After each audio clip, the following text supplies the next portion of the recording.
أعوذ بالله من الشيطان الرجيم بسم الله الرحمن الرحيم إن الحمد لله نحمده ونستعينه ونستغفره ونعوذ بالله من شرور أنفسنا ومن سيئات أعمالنا من يهده الله فلا مضل له ومن يضلل فلا هادي له وأشهد أن لا إله إلا الله وحده لا شريك له وأشهد أن محمدا عبده ورسوله أما بعد قال الله تعالى في الكتاب الكريم يا أيها الذين آمنوا اتقوا الله حق تقاته ولا تموتن إلا وأنتم مسلمون يا أيها الناس اعبدوا ربكم الذي خلقكم من نفس واحدة وخلق منها زوجها وبث منهما رجالا كثيرا ونساء واتقوا الله الذي تساءلون به والأرحام إن الله كان عليكم رقيبا يا أيها الذين آمنوا اتقوا الله وقولوا قولا سديدا يصلح لكم أعمالكم ويغفر لكم ذنوبكم ومن يطع الله ورسوله فقد فاز فوزا عظيما إن خير الحديث كتاب الله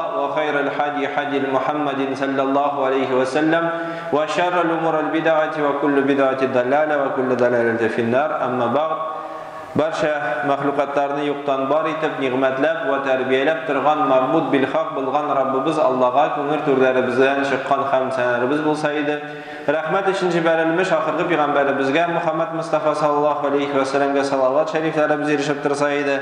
Ana ahli baytine, ana sahabelerine ridvanullahi aleyhim Allah Teala'nın rizalığı bulsaydı, Allah Teala'nın kitabı ardından hem Peygamberimiz Muhammed Mustafa sallallahu aleyhi ve sellem'in sünneti ardından yergen mümin Müslüman kardeşlerimizge Allah Teala'nın selamları bulsaydı.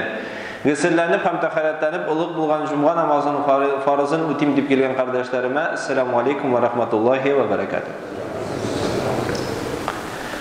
Derslikte her cumğada her mecliste, her vaaz kişisinde Hazretler vaaz silegen vakitte namaz turunda söz alıp barmışa kalmıyorlar.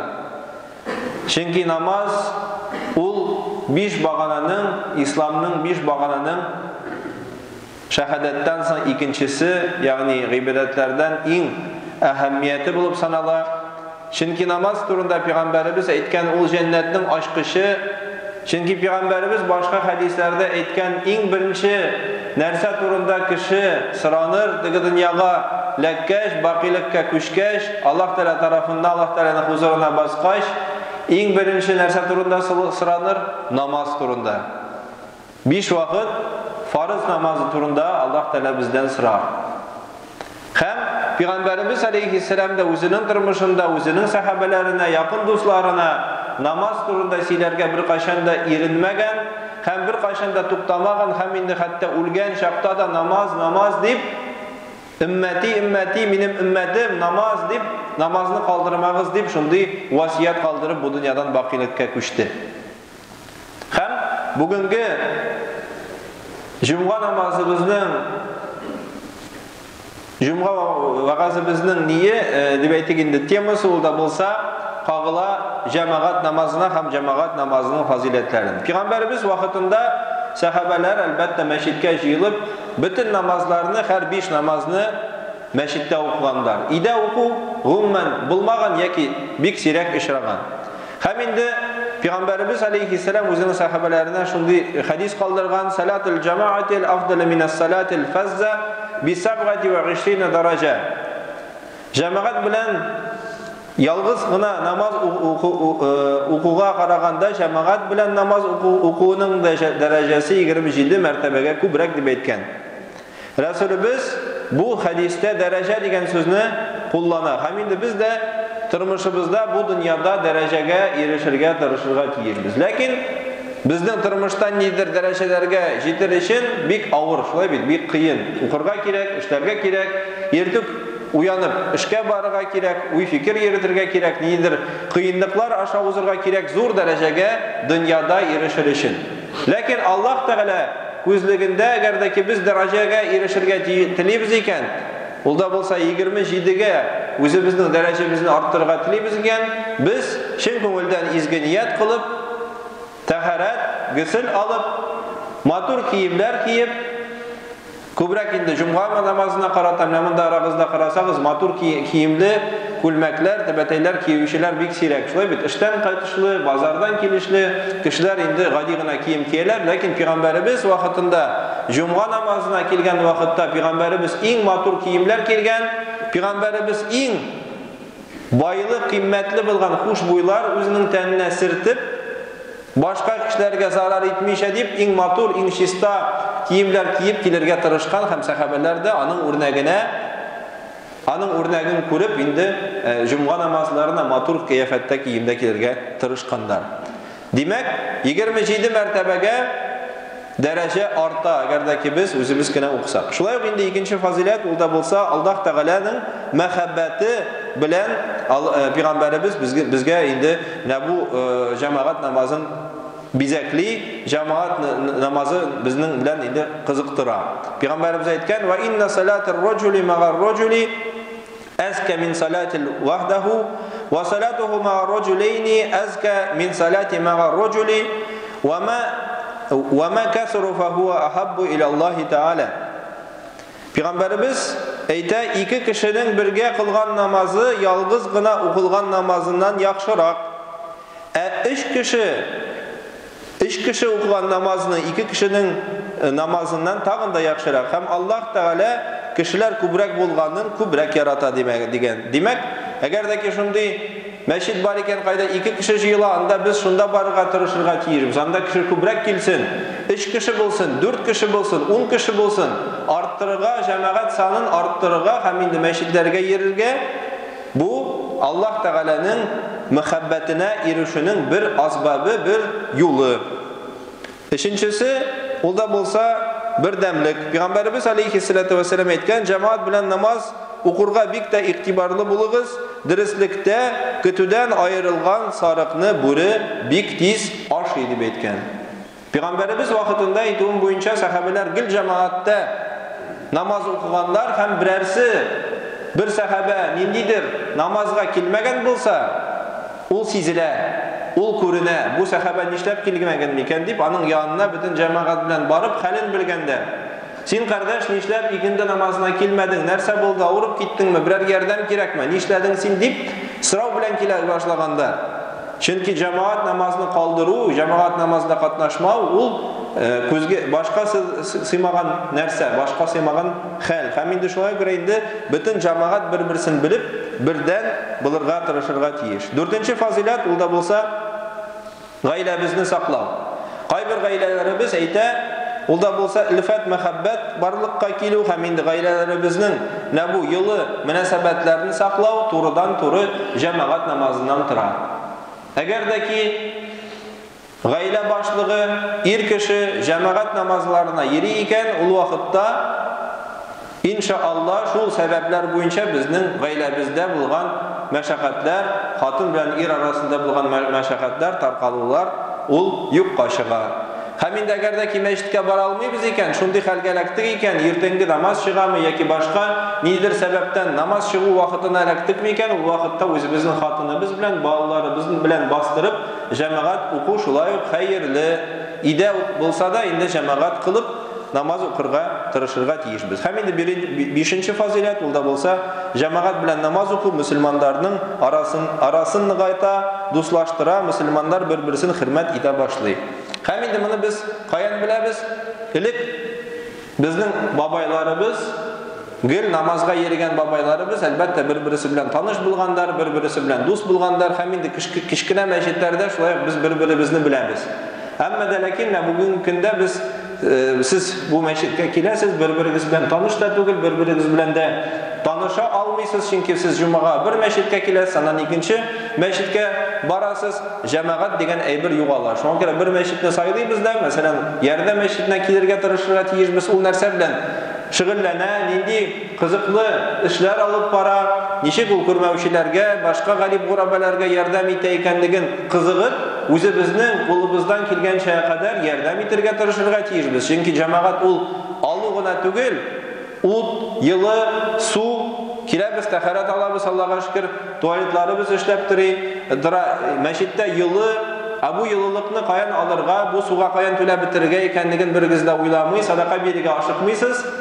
Agar da ki cemaat niq bo'lsa, bir-birimizni tanish bir-birimiz bilen yaxshi, tiren münasebette bulsak, o vakitte biz elbette o'zimizning meşitimiz eli bu. Bunda şüp taşlamayıp, bu bit үземнең мәчетем, монда мин тикермим, bu bit минем үзем мәчет, мин мондагы чәчкәләрне казып алмыйм, киресенчә утыртам.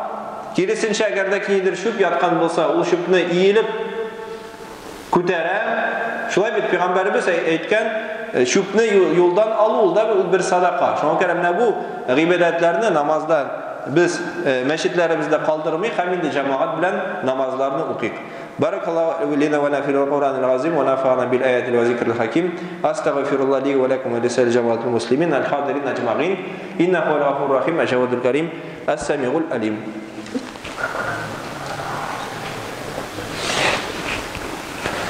الحمد لله رب العالمين والصلاة والسلام على رسولنا محمد وعلى آله وصحبه أجمعين. Амма ба'д. Ассаламу алейкум ва рахматуллахи ва баракатух. Дорогие братья и сестры, мы собрались с вами на коллективном пятничном намазе. Пусть Всевышний Аллах Та'аля примет все наши благие намерения, все наши благие помыслы, которые собрали нас сегодня здесь, в этом зале.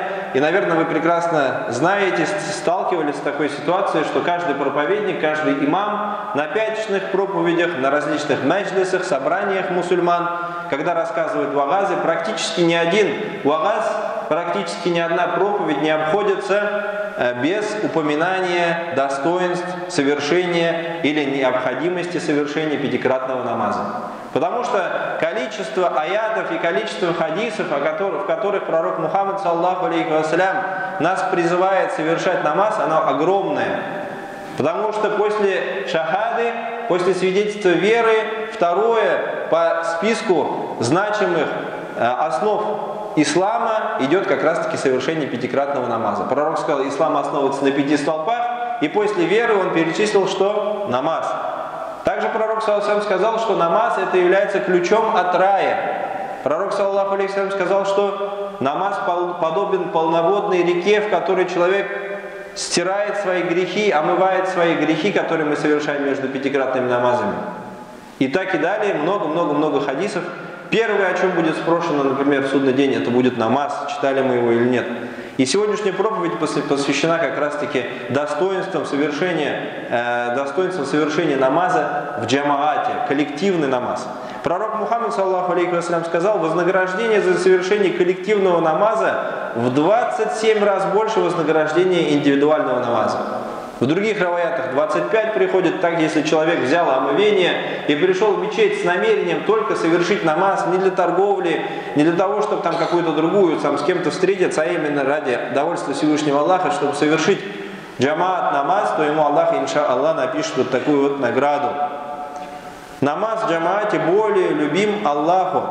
Об этом пророк саллаллаху алейхи вассалям сказал, намаз двух людей, совершающих его вместе, лучше намаза одного человека. А намаз 3 людей лучше, чем намаз 2. И чем больше людей, тем больше любимее это дело Аллахом. В сборнике Абу Дауда приводится этот хадис.